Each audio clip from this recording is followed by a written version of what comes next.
Hey guys, it's me, Ashanti. Welcome back to my YouTube channel. Today I'm going to be talking about my experience living in Japan. That's how I started this channel, and since I'm graduating soon, I'm at main campus in Philadelphia and I wanted to transition this channel. So I just wanted to finally make this freaking video, which has taken me 3.5 years to make. So I'm going to be talking about the pros and cons that I've had and experienced being Black in Japan. There are entire YouTube channels dedicated to talking about this. So I just wanted to give like specific examples to make it a little bit more entertaining and not just, you know, say the same old thing that everyone else is saying. Pro number one, I said, is standing out. I feel like living in Japan, it's typically seen as being extremely homogenous. You know, everyone is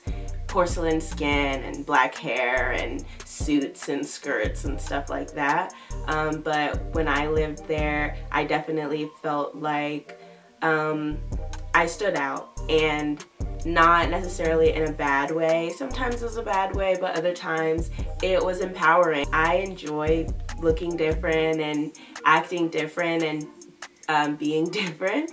So like if I stepped into a club and there were a lot of Japanese people, it was like, who is she? You know, or like walking down the street, it was like, oh my God, I look so different. Wow, no one is like me. And it made my experience different and a lot better because people would seek me out and come and talk to me because like, oh, who is that girl? You know, I saw you from across the room and who are you? So it kind of made it a little easier to meet like-minded friends. A con of standing out is that lots of the Japanese people who are living there and speak Japanese, they might not be interested in talking to you at all because they can automatically tell that you're a foreigner, even though I know lots of Japanese people who are mixed and they look like they're African American, but they're, you know, just as Japanese as anyone else.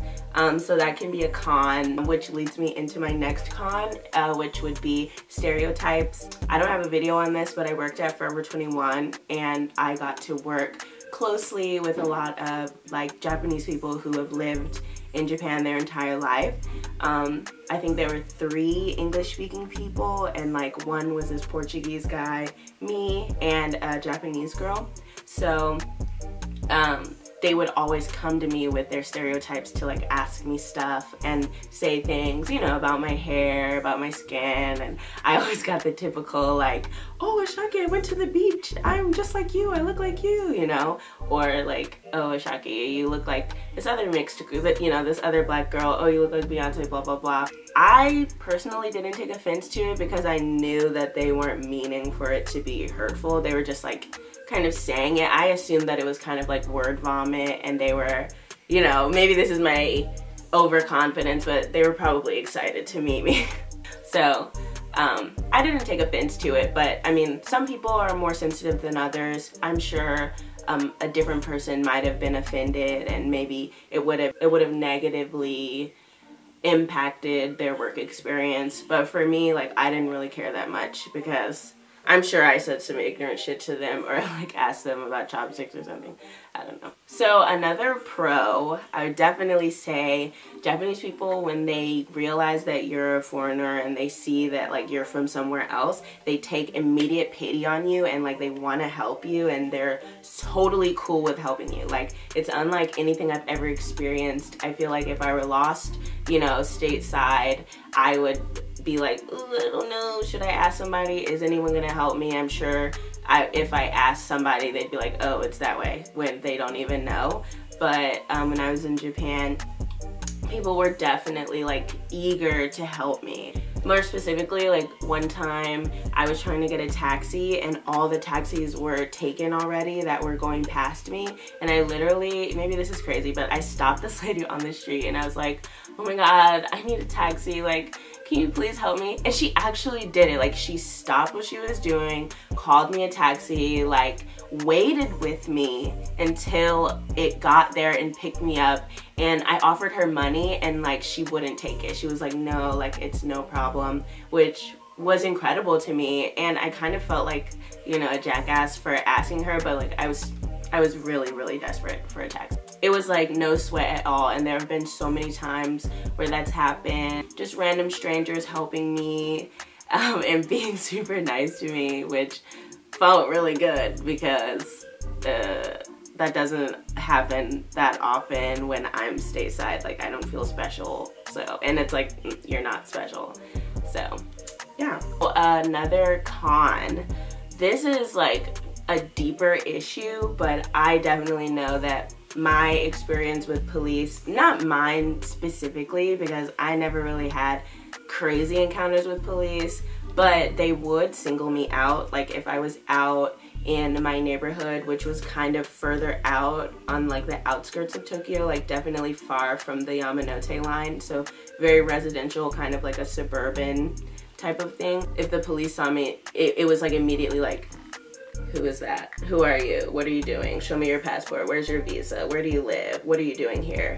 Kind of thing, which for me, it didn't happen that often. I think it happened one time, and then like the people in that police koban, the police box, like they knew that that was me and that I lived there and I was a student, so they never like checked me again. But there are lots of people where they target them, and like I have a friend, the police in his neighborhood would check his like bag every time they saw him. I know a girl, she was like out and they stopped her and like they accused her of having drugs or something, because I mean she wasn't even black, but she had like a bunch of tattoos and a bunch of piercings and she looked very like alt, but she wasn't Japanese, so they assumed the worst. What I can say about that is like it's really unfortunate, and that's just a reality of like being in a typically isolationist country. I don't really have any tips. I had a friend who came and the police like immediately pulled him over, this really tall black guy, and they wanted to check his bag, and he was texting me like, what do I do? And I was totally no help. Like, I have no idea what you should do in that situation. If it were me, I'd let them check my bag because I wouldn't have anything bad in there. Okay. Now you have like a lot of space above your head though. So like, lift your arm up, down, stop. That's like how much space is above your head. Was that a lot compared to before? I mean, it's gonna be different. But sorry guys, my camera got off.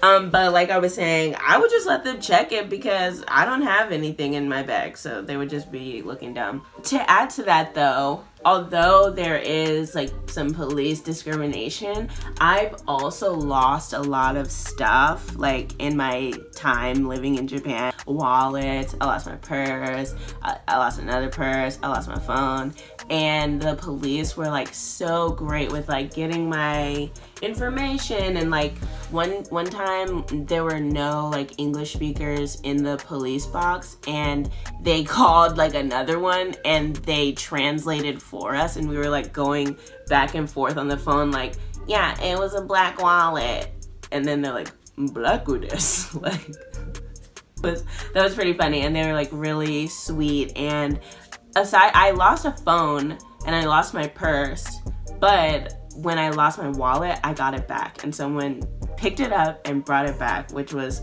so awesome. And they were really cool. They called me and were like, oh my god, we found your wallet, and I'm like, yes. So not all the police are bad, I guess we could say that. And they aren't always like super suspicious and like in your face. I guess it just depends on who's patrolling that day, to be honest. Another like pro/con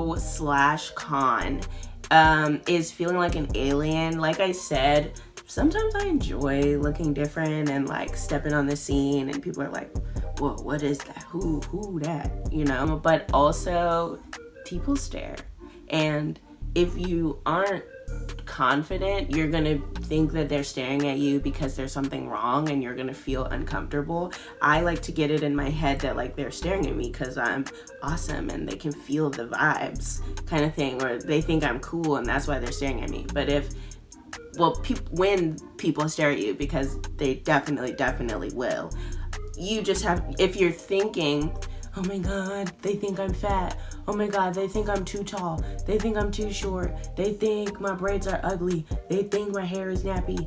Then that's just what's gonna happen. Like, no one's gonna come up to you and be like, what's up, nappy head? It's really all in your mind because, I mean, unless you're at like a bar and people are drunk, no one's gonna, talk to you at all.